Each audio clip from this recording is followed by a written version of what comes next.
Our next presenter is the lead designer of that game I was talking to you about, My Gift of Grace. Nick Jehlen is the founding partner of Common Practice, a design firm in Philadelphia. Please welcome Nick Jehlen.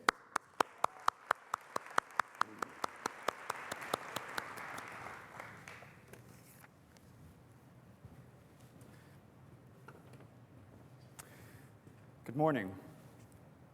I want to start by talking this morning about a young man I met a few months ago. This is Nazea. Nazea was 12 when he was diagnosed with osteosarcoma. And I got to meet him back in March when this photo was taken. This is about 4 months before he died. When I met Nazea, I asked him about that day when his doctor told him that he had cancer. He said that in that moment, what he was thinking was, I have cancer. Oh my God, I'm gonna die. Now, Nazea was a pretty special kid, but I don't think he was unusual in this way. I think he was thinking the same thing that most of us are thinking when we're given a serious diagnosis. It's the same thing that our loved ones are thinking too. We're thinking about death and dying. But fear usually keeps us from talking about it, and we have good reason not to want to talk about it. We want people to maintain hope, and we worry about what happens when we bring up the topic of death with someone who is very sick. But even if we're not talking about it, we're thinking about it. And that's really what I want to talk about today, these moments where we're thinking about death and not talking about it. These are avoided conversations. These are the elephants in the room, and they take up space and create anxiety. And the more we avoid these conversations, the more we're feeding the elephants, squeezing the air out of the room, giving them even more power, until at some point we start to think, maybe we're the only one thinking about it. We start to feel alone at a time when we need to feel connected and supported.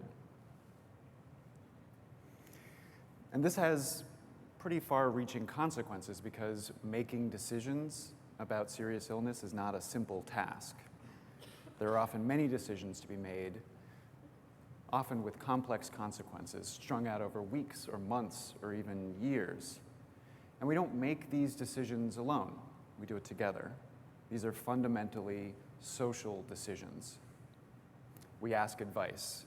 We listen to the stories that other people tell us and then try and integrate them into our own personal experiences.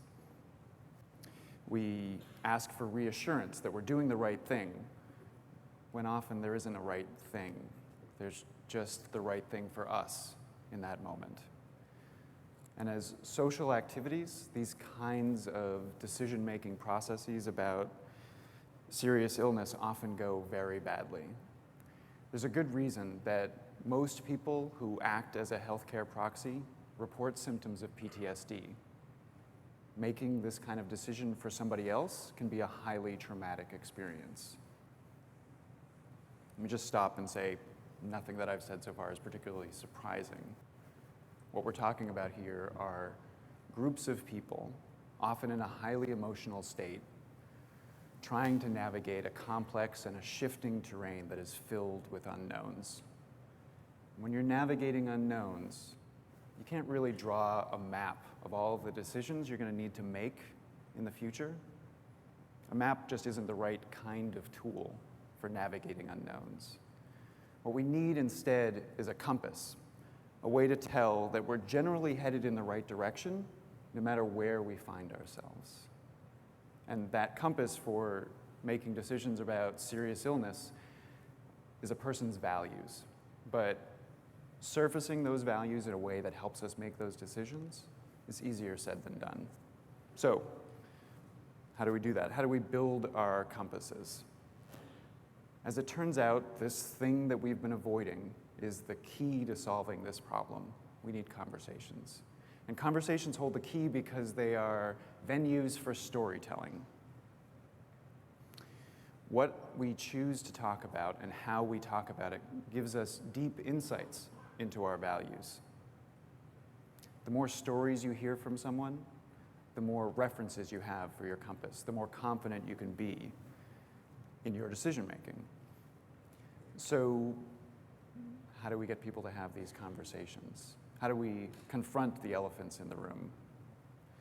I think it's tempting to think, well, if avoided conversations are the problem, let's stop avoiding them. We just need to tell people how important this is to have these conversations.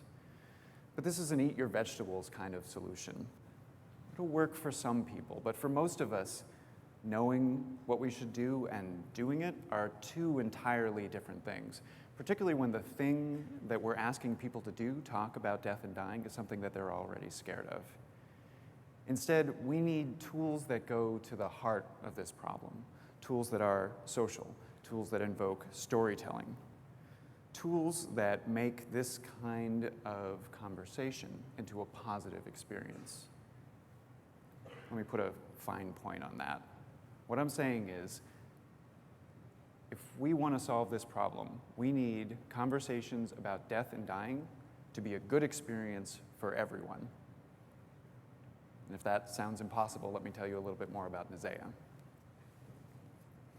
After his initial diagnosis, Nisea's response to treatments varied. He had numerous surgeries, but none of them was ever a cure. He would respond well to a particular kind of chemo, and then a month later would show, on his scans, would show that his tumors had spread. And this went on for several years until one day, just about a year ago, when Nisea called his mom at her office and said, "Mom, I want you to check to see if you have life insurance on me." What Nisea was really saying was, "Mom, I'm scared I'm going to die, and I'm scared about what happens to you." And imagine that, getting that kind of call from one of your kids. Nisea's mom did, I think, what I probably would have done. She panicked. She called the first person she could think of, Dr. Linda Pegram, Nisea's oncologist, and said, "He's asking me about death. What do I do?" Just because somebody brings up the elephant in the room doesn't mean we can just start a conversation about it. We need help to do that. So Dr. Pegram reached for a tool that my company designed. This is my gift of grace. It's a game that helps anybody start these conversations we've been avoiding. The next day after this phone call, Dr. Pegram and Alicia, Nisea's hospice nurse, and Audrey, Nisea's social worker, all drove out to Nisea's home. And at this point, Nisea's parents had split up. Having a kid go through this kind of experience can be incredibly difficult on anyone's relationship. But Darnella, Nisea's mom, called Stefan, Nisea's dad, and she asked him to come over. They all sat around in his living room, and they opened the box, and they started to play. This is kind of an important moment. This is the moment where the patient and the oncologist and the nurse and the social worker and even the parents stop being those titles first and start being people playing a game. Let me tell you a little bit about how the game works. My gift of grace really runs on gratitude and storytelling. I'm going to talk about gratitude first, because gratitude is really the engine behind the game. We knew when we were designing this game that we needed to create a new kind of game mechanic, something that would drive good conversations. This is a thank you chip. They're blue in the game, but we had a special set of purple thank you chips made for Transform. You'll probably find them somewhere near your seat. And if you don't see one there, just come find me later and I'll get you one. Here's how they work. Everybody starts a game of My Gift of Grace with an equal number of thank you chips. Anytime during the game that somebody does something that you appreciate, you give them a chip.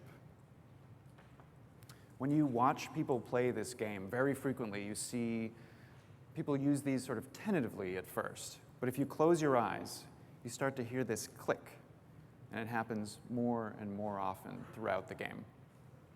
Each click is somebody giving someone else a thank you chip as it hits the table. These specific expressions of gratitude throughout the game help alleviate tension and build trust, create a space that's easier to talk about things.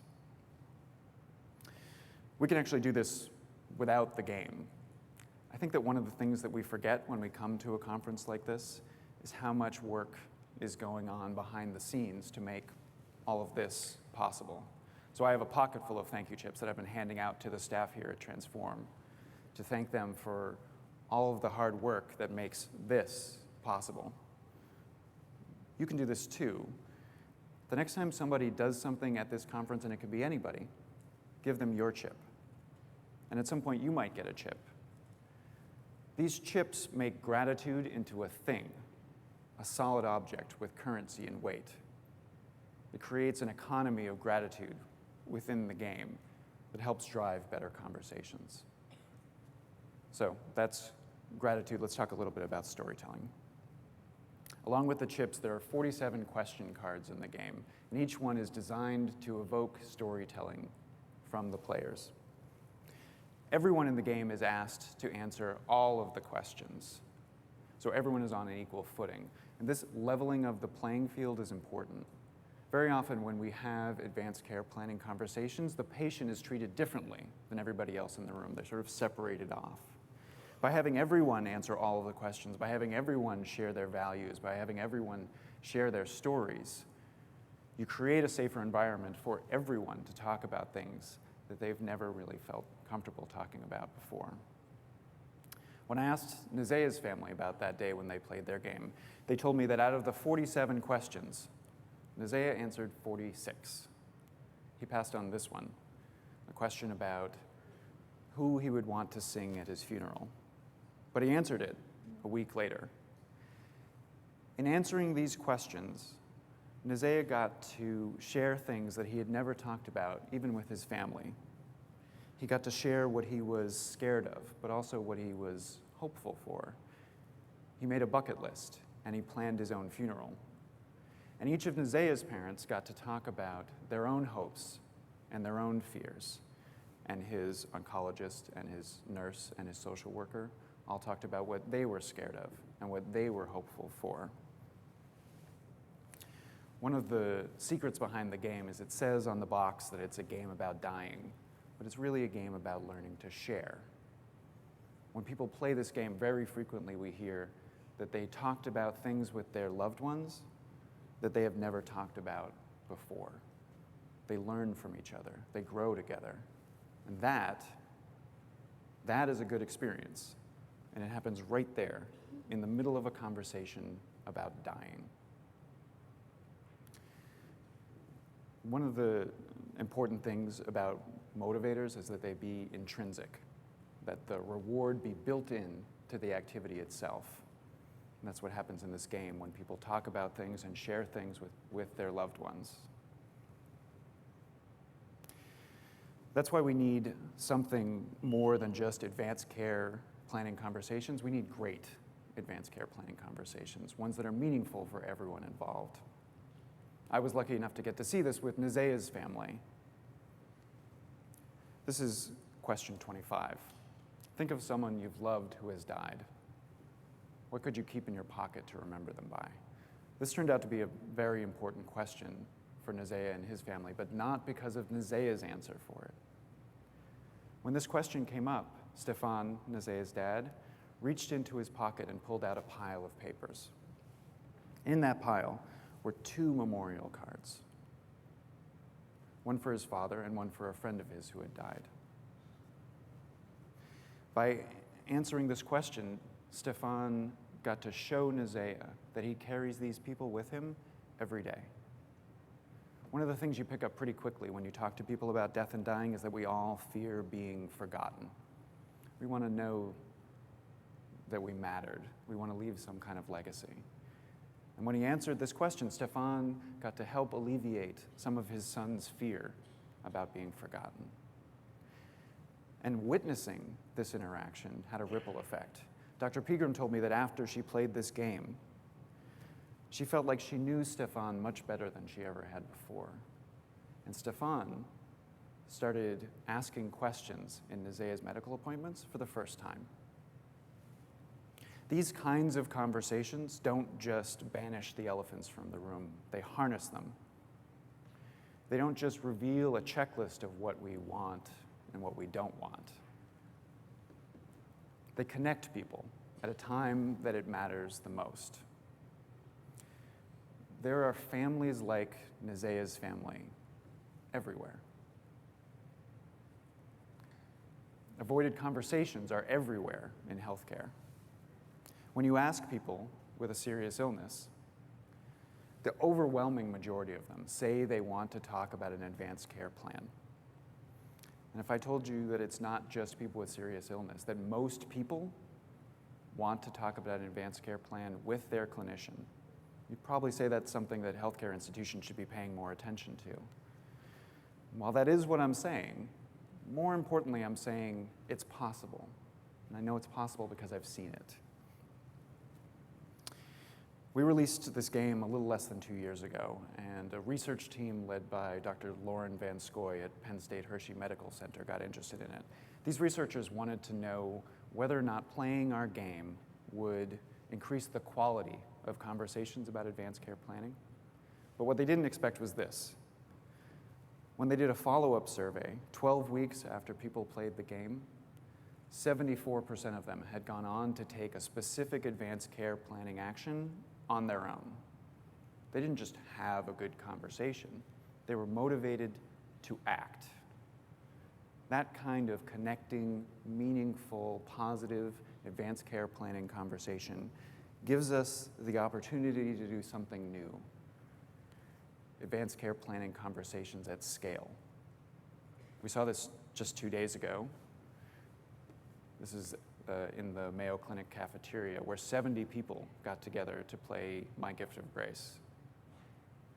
We saw it over the summer, where over 100 people gathered to play the Thai version of My Gift of Grace at a mall in Bangkok.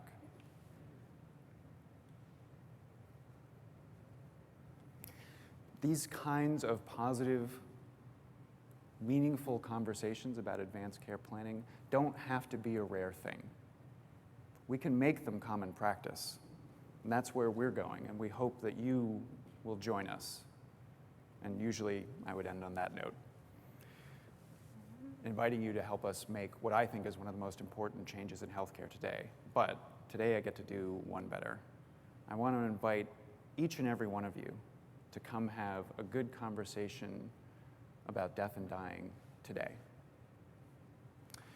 We're going to be playing My Gift of Grace at 3:45 in the forum during the breakout session.